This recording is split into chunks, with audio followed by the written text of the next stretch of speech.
Greetings, everyone. My name is Clem Hackett. I'm the host of Chronicle Corner.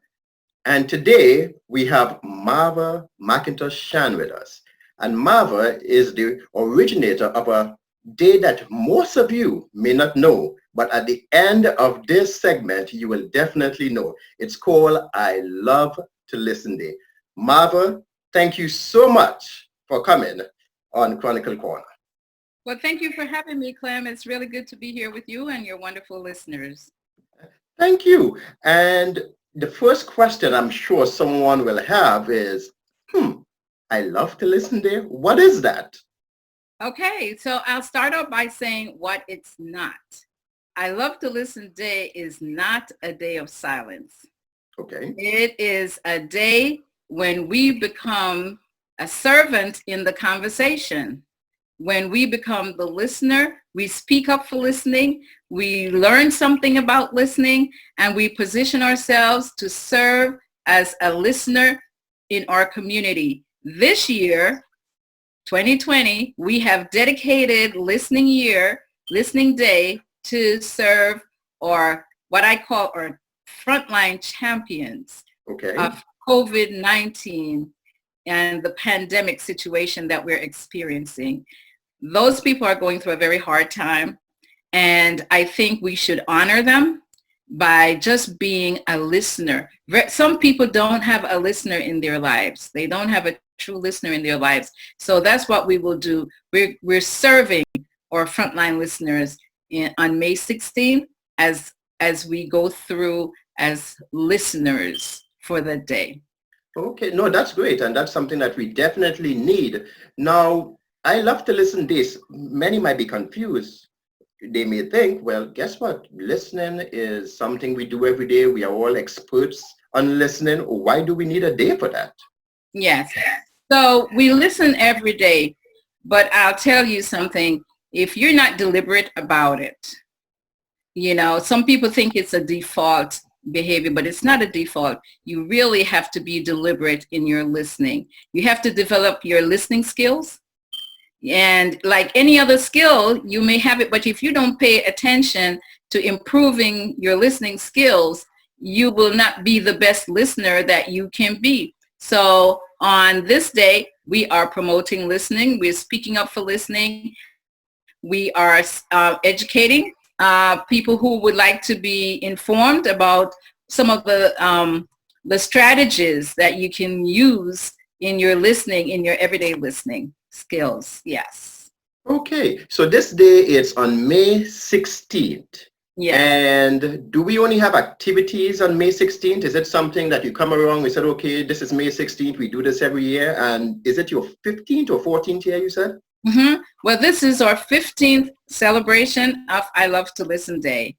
And on that day, people were over the world as we advertise and promote. We're speaking up for listening because listening has suffered over the years from some myth, and listening has gotten a bad rap because people think that if you're the listener, you're the weaker one. Mm-hmm. But it's actually not so. I always like to say that listening is the better half of the communication. Okay. So, every speaker needs a listener. So if the listener is not there, the conversation is null and void. It's not happening. And so we're here to strengthen people who are willing to become listeners in our community. Listening is hard. It requires patience. It requires humility. It requires time. It requires a lot of things that are in short order. And it requires a mindset because some people have a negative attitude towards being a listener just because they think that they are the weaker person in the conversation. But that is far from the truth.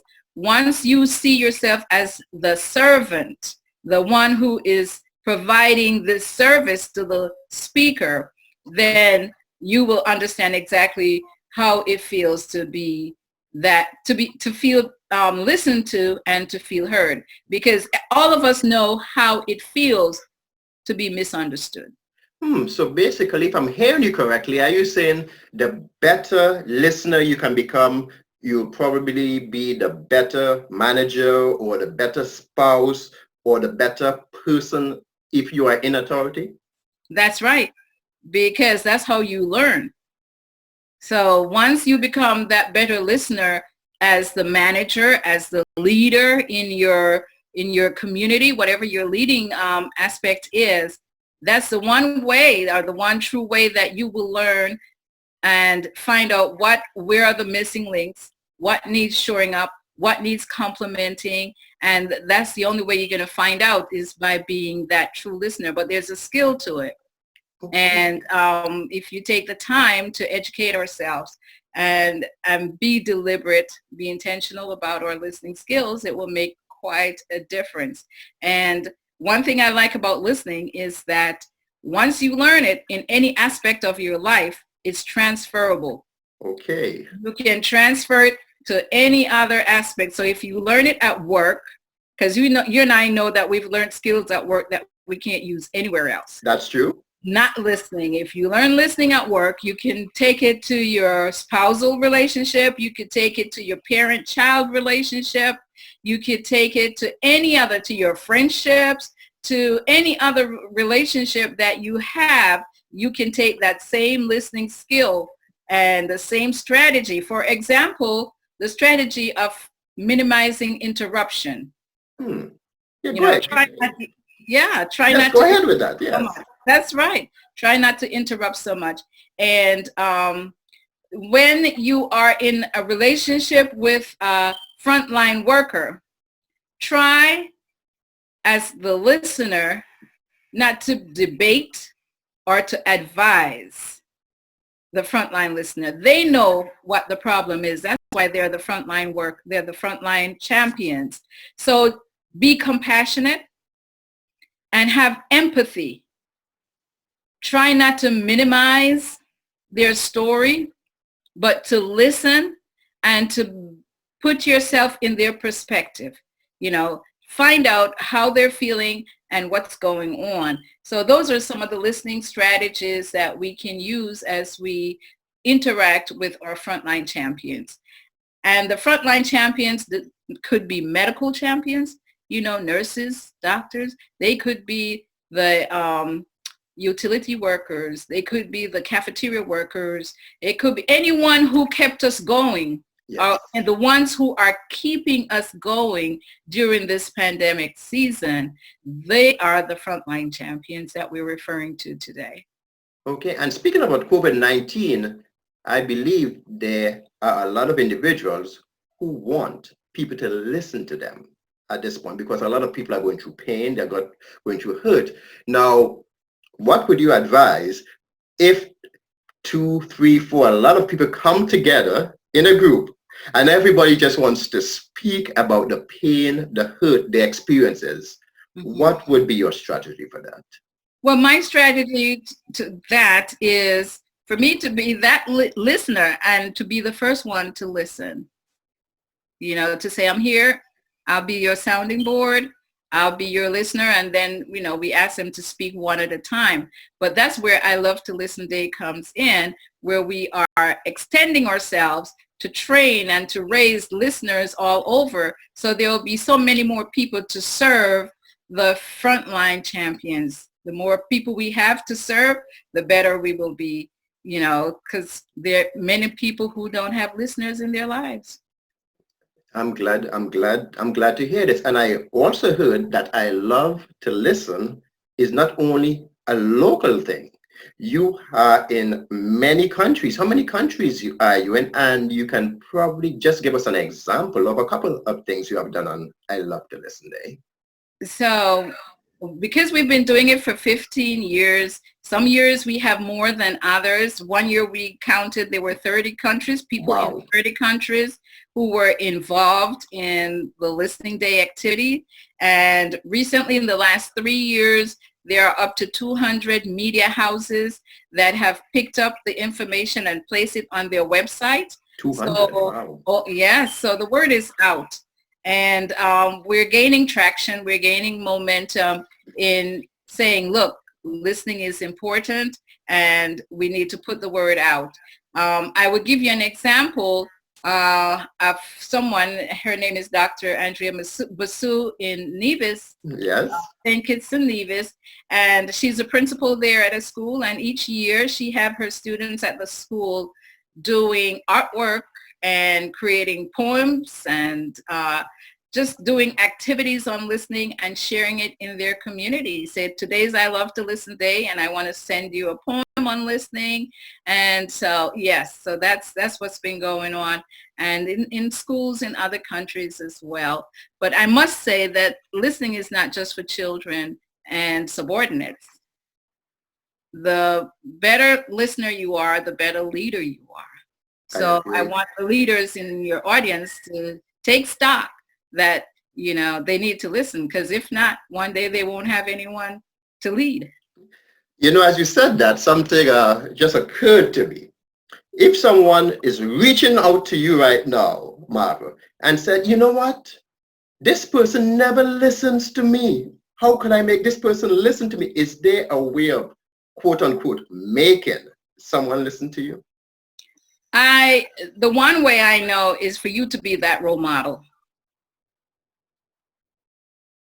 Once you start listening to that person, then you start to lead the way. This is, you know, this is how you listen. You start modeling how listening works. And assuming that that person has some emotional intelligence, then they will pick up and take it and move it from there. Yeah. Okay. Well, what you have said so far, I know a lot of people are interested. They're wondering, this is Marva. How do I get in touch with Marva if I have questions, if I have ideas about listening? Mm-hmm. Oh, my website is ilovetolisten.com. And on Facebook, it's Marva Shand McIntosh. So you could reach me there. So yes, so it's, you know, there's information there, and there will be an app on the website that will provide some strategies, up to 15 strategies that you can use in your listening activities. And listening doesn't end on the 16th. The 16th is just the pinnacle, the highlight of listening activities. So you listen 365 days of the year, because that's how we communicate. Like I said, listening is just the better half of communication. I definitely like that. Now, I know you are a woman of faith, and this ties into that faith experience that you live daily. Would you like to elaborate on that? Oh, most definitely, because listening is my passion, my ministry, and my life calling. And I have a faith belief that keeps me going with regards to listening, because one of the things is listening requires humility. Okay, yes. And it requires patience, and it requires time, and it requires a degree of kindness and compassion. And those are things that the Bible promotes. So I've read the Bible just about through and through, and I've identified over 300 references to listening. As a matter of fact, the text that said, he that hath an ear, let him hear, that has been repeated about 13 times. Wow. In the Bible. And in the book of Proverbs, it is just rich with listening admonition as to how to live our lives as really true listeners. And, you know, Jesus had parables about listening. So the Bible is just, if you want to read about listening, a textbook on listening, read the Bible. It's, it's very rich on listening. So that's where my foundation comes from. And when you think of our relationship with God, we love him because he is such a wonderful listener. We know we can always go to him and pray anytime, anywhere, and we are guaranteed that he will listen. But not just God listening, we have an obligation to listen as well. And one of my favorite saying is that don't just listen until God hears you, but listen until you hear God. Amen. Because prayer is a two-way conversation. It's supposed to be. Some people think it's just one way. You know, I just tell him what I want, but it is a two-way conversation. Yes, it is. And that ties in with one of the verses I think I heard was your favorite. Was it James 1:19? That's correct. Be quick to listen, slow to speak, and slow to anger. And I don't think there's anywhere else in the Bible where it says be quick. So if he says be quick to listen, then we need to get to be about it. Get on with the listening here right away. Well, thank you so much, Barbara. Now, this has been a very interesting conversation. And before we leave, are there any parting words you would like to say to us? Yeah, so there's a listening prayer that I wrote that I'd like to share with your audience. And it says, may you always have one true listener in your life. And may you always strive to be that one true listener in someone else's life. Amen. Amen. That is deep. And if we all embrace that prayer, I believe it will make us all better people. Yes, yes, yes. Well, Marva, I want to thank you so much for being with us on Chronicle Corner today. And hopefully the viewers will embrace everything that you have said here. And next week, Saturday, May 16th, you have a lot of activities on your website, ilovetolisten.com, which includes, I believe you said 15 apps that you are developing. One app with 15 strategies. One app with 50. I guess I didn't listen. I guess I don't love to listen. Right? One app with 15 strategies. And viewers, Marva has been kind enough to give me some information. So if you look on the link below, there's information where you will be able to get in contact with Marva and how you will be able to take some action on I Love to Listen Day. So viewers, thank you so much for joining in. Marva, thank you so much for spending the time. And I love to listen to you today. Thank you so much. It was a pleasure being with you and your audience. Have a good one. Okay, so viewers, until next time, remember, God loves you.